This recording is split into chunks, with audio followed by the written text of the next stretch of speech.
أعوذ بالله من الشيطان الرجيم. بسم الله الرحمن الرحيم.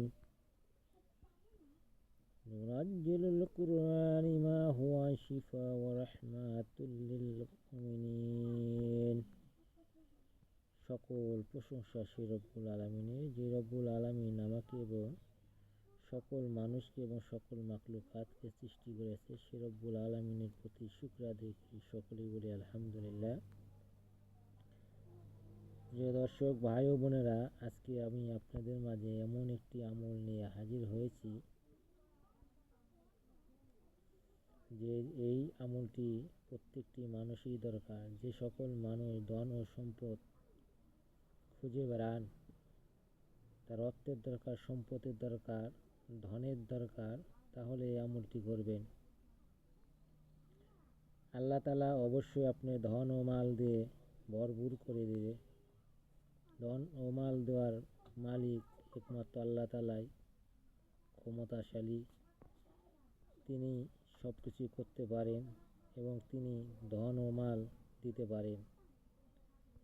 তাহার কাছে চাইতে হবে।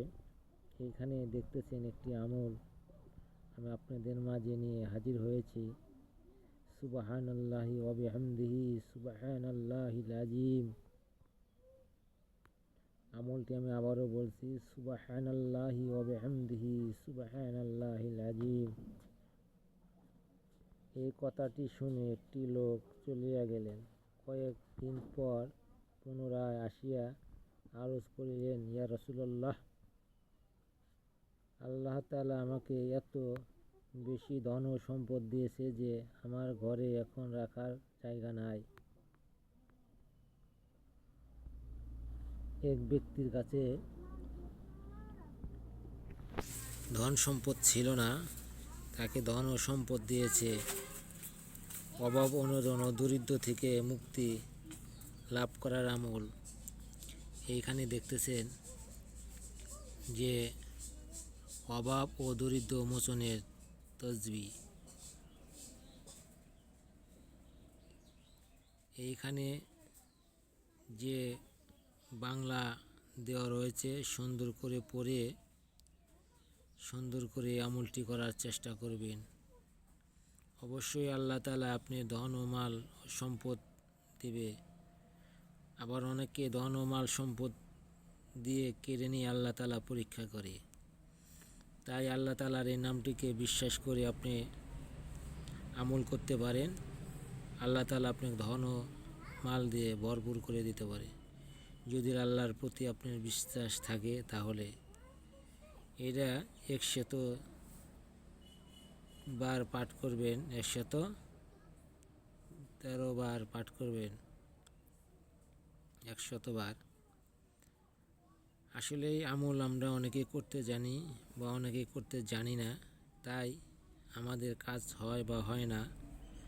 যে সৃষ্টিকর্তা সৃষ্টি করেছে, যে সৃষ্টিকর্তা রিজিক দেয়, যে সৃষ্টিকর্তা আমাদেরকে জীবিত রেখেছে, যে সৃষ্টিকর্তার হুকুমে একদিন মৃত্যুবরণ করতে হবে, সেই সৃষ্টিকর্তার এই নামগুলো ডাকলে অবশ্যই সেই সৃষ্টিকর্তা আপনাকে ধন ও সম্পদ দেবে।